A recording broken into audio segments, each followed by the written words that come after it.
Il n'y a pas très longtemps, j'ai reçu un commentaire d'une nouvelle abonnée qui s'appelle Mickey. Je vais vous lire ce qu'elle m'a écrit. J'écris dans mon journal tous les jours. Je n'ai pas toujours grand-chose à dire. J'aimerais faire un journal qui me permette d'entendre les messages de l'univers. Je ne vois pas, n'entends pas, et pourtant, j'attends toujours quelque chose. Peut-être pourrez-vous m'y aider grâce au journal magique.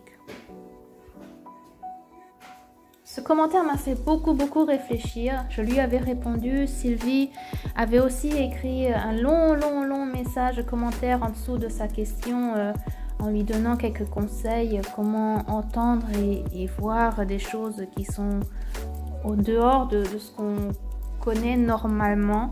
Merci beaucoup Sylvie, mais ça m'a fait beaucoup réfléchir ces derniers jours.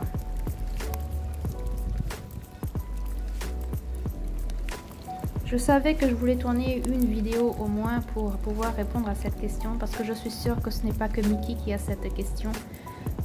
Comment je vois et comment j'entends, et comment vous pouvez aussi le faire à travers votre journal et votre vie quotidienne pour pouvoir recevoir des messages et des synchronicités.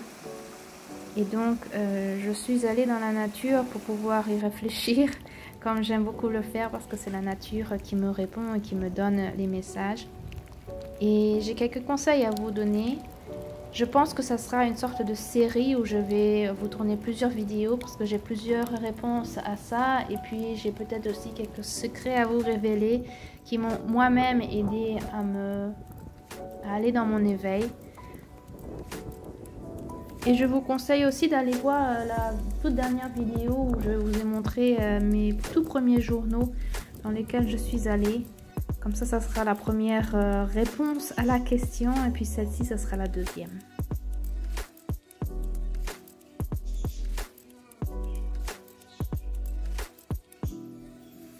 Donc on y va. Aujourd'hui, je vous emmène on va faire un tour dehors, vraiment juste devant la porte de chez moi. Faire un tour et puis comme un petit rendez-vous avec soi-même pour commencer à apprendre à passer du temps tout seul. Passer du temps tout seul dans son propre silence avec soi-même, et vous n'avez pas besoin d'aller loin pour ça. Vous pouvez vraiment sortir devant la porte de chez vous et essayer de trouver un coin un peu plus tranquille qu'en plein centre-ville. Moi j'ai la chance qu'à 300-400 mètres, il y a un petit endroit qui est vraiment calme, où on a vraiment l'impression d'être dans la campagne. Mais aller dans un parc, aller dans des rues qui sont un peu plus calmes, où il y a moins de voitures, et puis sortez surtout.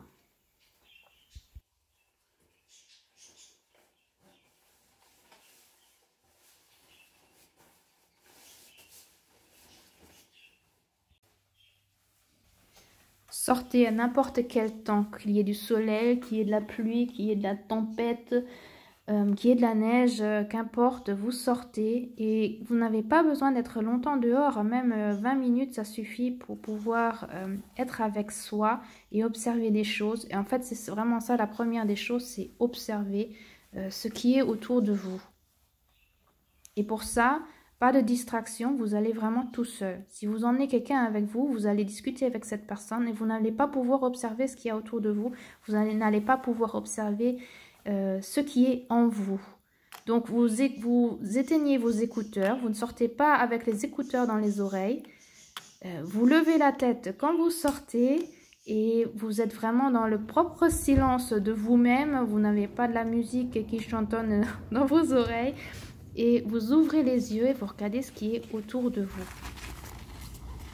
Donc ça veut dire ouvrir les yeux, lever la tête, regarder devant soi, regarder à droite, à gauche, et puis regarder. Et là on trouve déjà sur le portail des voisins quelques petits cœurs comme petits cadeaux.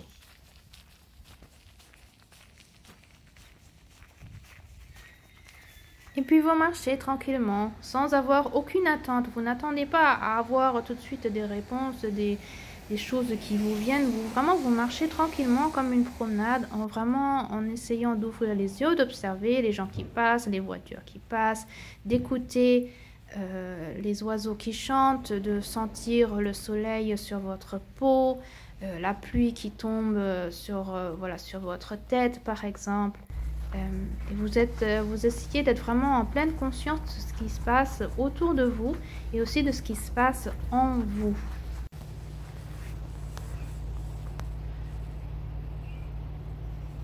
Et moi, ce que j'aime beaucoup faire, c'est m'arrêter régulièrement et d'observer la nature, de voir ce qui pousse, ce qui se passe, des éléments de la nature voilà, qui me font m'arrêter pour les regarder de plus près, de les toucher, de les sentir, de sentir leur odeur, vraiment de les regarder. Et même parfois, j'aime m'arrêter et faire des photos vraiment en macro, vraiment de très près, vraiment de zoomer. Parce que ça fait qu'on observe des choses que éventuellement on n'aurait jamais remarquées. Comme par exemple comment des baies gelées peuvent être belles alors que voilà, on passerait sans les voir, mais quand on les regarde de plus près, regardez la beauté que la nature nous offre autour de nous. Comme ces gouttes de neige, de pluie qui fondent au soleil et qui sont magnifiques.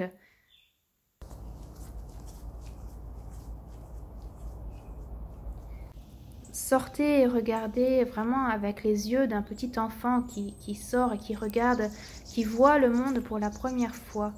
Et vous vous arrêtez et vous regardez, vous écoutez, vous entendez les oiseaux qui chantent, vous voyez la neige qui fond et voilà les gouttes qui commencent de tomber à des arbres, le soleil qui brille et qui vous chauffe sur la peau, l'eau du lac devant vous.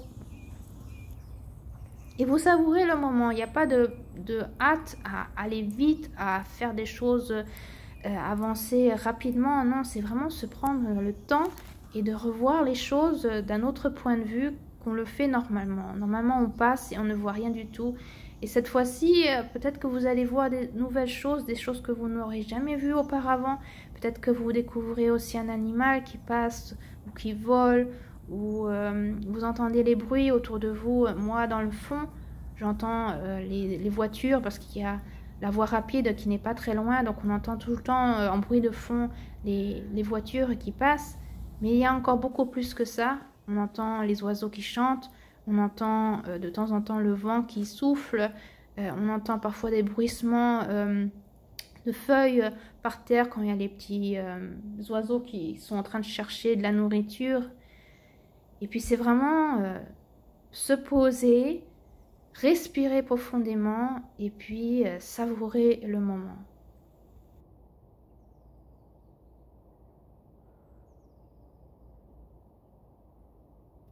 Vous pouvez fermer les yeux et puis écouter ce qui est dans votre corps, le ressentir, sentir comment vous vous sentez dans votre corps. Est-ce qu'il y a quelque chose qui vous fait mal ou est-ce que vous vous sentez à l'aise?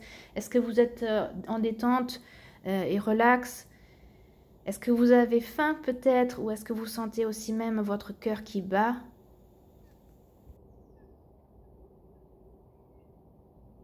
Et c'est là que vous allez être vraiment dans le moment présent, en conscience de ce qui est maintenant. Vous n'êtes pas dans le passé, vous n'êtes pas dans le futur, vous êtes là maintenant.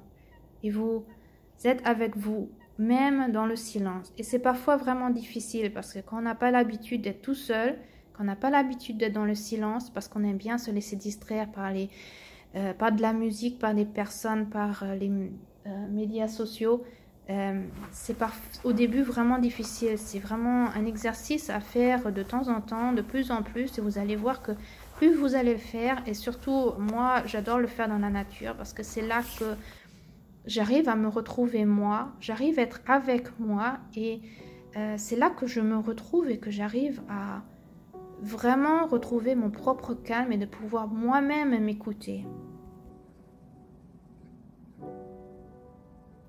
Cela veut aussi dire écouter sa voix intérieure qui parfois est très très très forte, surtout la voix mentale qui, quand on n'a pas l'habitude, est très très forte, très bruyante et nous crie presque dans l'oreille en parlant, voilà, qui nous raconte qu'on devrait faire ça, on n'a pas le temps, on devrait faire ci. Et en fait, vraiment, au début, c'est vraiment s'écouter, vraiment que écouter, observer ce qui nous passe dans la tête et puis ne pas réagir, mais simplement de voir ce qui se passe dans notre tête, ce qui se passe dans notre corps, ce qui se passe dans ce moment-là, ce qui est autour de nous, et d'être vraiment dans ce moment et de voir ce qui se passe, ce qu'il y a autour, les oiseaux, les pies qui sont en train de se disputer, les petites mésanges et les moineaux qui chahutent dans les buissons, de regarder la neige qui brille. Vraiment comme un enfant qui n'a encore jamais vu ça, quoi. Vraiment, ouvrez les yeux et regardez comme un enfant. Et ne cherchez pas au début à voir ou à entendre des choses surnaturelles que vous n'avez encore jamais vues ni entendues. Au début, ça ne va pas venir comme ça. Il faut de l'exercice, il faut du temps. Regardez d'abord ce qu'il y a autour de vous, parce qu'il y a tellement de choses magiques qui sont autour de vous. Regardez là, des traces de chevreuils, on est en pleine ville, bon d'accord, là on est dans la nature, mais on est vraiment tout près de la ville. Touchez les petits bourgeons et sentez comment le velours est doux, et être vraiment dans ce qui est d'abord réel autour de vous, parce que le monde dans lequel nous vivons est vraiment magnifique, mais très souvent on oublie et on ne le voit plus parce qu'on a tellement d'autres choses à faire, tellement d'autres choses à penser, à suivre dans notre vie, qu'en fait on y passe et on ne les voit même plus. Voilà, on oublie que la beauté est là tout autour de nous. Donc la première chose, c'est vraiment d'abord d'observer ce qui est vraiment réel devant vous, réel de ce qui est autour de vous. Moi, j'aime faire ça dehors parce que c'est vraiment la meilleure façon de voir les choses d'une autre façon et puis de se laisser surprendre par les choses qui vont venir. Vous voyez, dans cette journée-là où je vous ai emmené avec, j'ai pas découvert des grands trucs vraiment super génial comme il m'arrive parfois. C'est parce qu'aujourd'hui, quand j'ai fait ce tour, j'étais un peu trop dans cette attente de recevoir des surprises. C'est pour ça qu'il n'y a rien qui est venu. Les surprises vont venir quand vous ne vous y attendez pas. Et c'est là que ça va vous réjouir encore plus, parce que vous n'allez pas vous y attendre et tout d'un coup ça sera là. Une étiquette, un graffiti, une personne qui parle avec vous, un animal que vous allez rencontrer que vous ne rencontreriez pas comme ça tous les jours. Et même parfois qu'une plante ou un sentiment que vous avez tout d'un coup peut être un énorme cadeau. Moi par exemple, vous connaissez, j'adore recevoir, trouver des plumes blanches. Pour moi c'est un énorme cadeau. De rencontrer une petite mésange qui me chante une chanson, c'est un énorme cadeau. Et si je trouve un autocollant par terre, eh ben, c'est aussi un énorme cadeau. Ce sont les petites choses qui font qui sont les plus gros cadeaux en fait, qui font que vous allez être en gratitude. Ce sont les petites choses. C'est pas de gagner au loto 1 million et puis de le perdre à vue d'œil en quelques mois, mais ce sont les petites choses de la vie qui comptent et qui font que nous revenons dans le moment présent. Et puis après, arrivé à la maison, vous vous réchauffez au chaud, vous prenez une bonne tasse de thé chaud ou un café chaud et vous vous asseyez. Moi j'aime bien m'asseoir là où il y a du soleil, donc ce n'est pas spécialement dans mon atelier, mais là c'était dans le salon où il y avait un peu de soleil, où j'étais près des oiseaux qui aiment bien manger des graines dans mon jardin, et comme ça je les vois par la fenêtre. Et je prends mon journal et c'est l'occasion de faire une déco par rapport à cette promenade. Ce n'était pas une grande aventure super géniale où il y avait des super grandes surprises, mais ce n'est pas grave. Si je commence à écrire des choses, des petites, des promenades dans ce genre, et d'aller dans cette émotion que j'avais quand j'y étais, ça veut dire j'étais dans le calme, j'étais dans le silence, c'était pour moi un rendez-vous avec moi-même. Ma fille, elle aime bien dire, c'est un solo date, c'est vraiment un rendez-vous avec vous-même, tout seul. Et combien ça peut être un cadeau pour vous de partir, même pour 20 minutes dehors, tout seul, surtout quand nous avons des enfants et surtout quand vous avez des petits-enfants, par exemple, ou beaucoup de stress au travail ou du stress avec la famille ou quoi que ce soit. c'est bien de dire, au lieu de prendre une cigarette ou de boire de l'alcool ou voilà, utiliser une autre addiction, eh bien pourquoi pas sortir et puis retrouver son calme, se retrouver soi-même et se prendre du temps pour soi. Et vous allez voir que vous n'aurez plus besoin de cigarettes, ni d'alcool ou de drogue ou de quoi que ce soit. Ou alors même de la musique ou les réseaux sociaux pour vous laisser distraire et ne plus penser à ça. C'est la nature qui va vous aider à retrouver ce que vous avez vraiment besoin.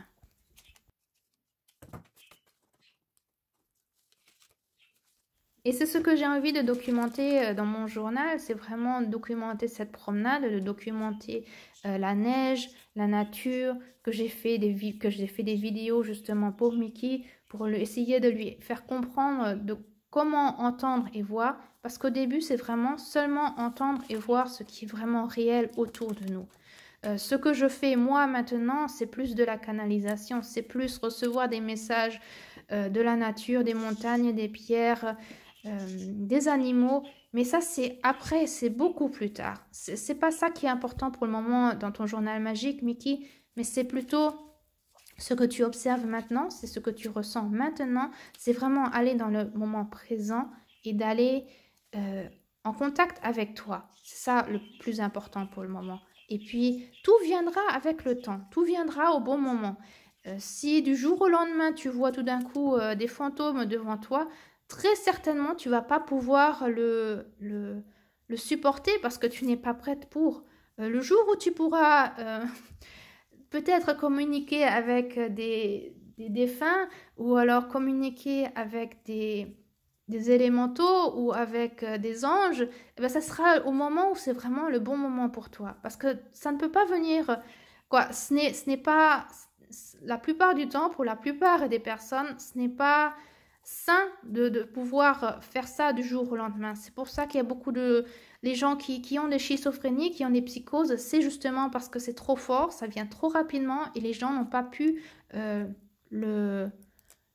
l'assimiler et le recevoir au bon moment. C'était trop rapide et ça fait qu'après, voilà, on déglingue, si j'ai le droit de dire ça comme ça. Le mental, non pas le mental, mais l'esprit ne sera pas capable de travailler la chose. Donc, petit à petit, au bon moment, quand tu seras prête, ça viendra doucement à ton rythme, à toi.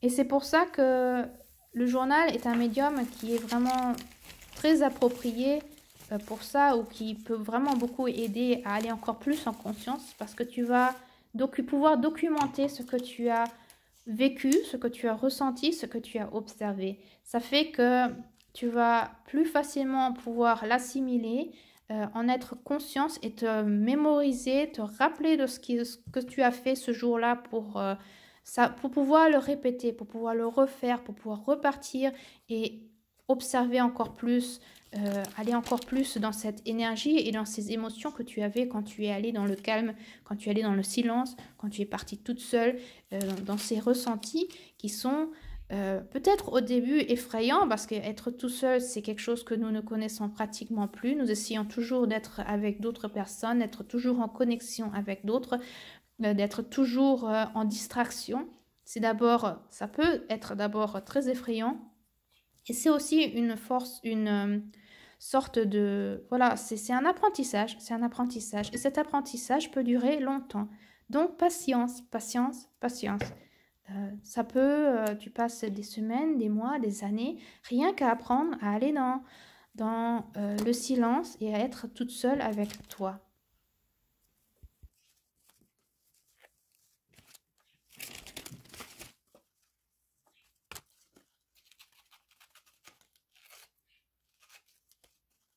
Donc ici, dans cette vidéo, la réponse était d'abord d'aller dans le silence, de sortir de la distraction, de passer du temps avec soi-même.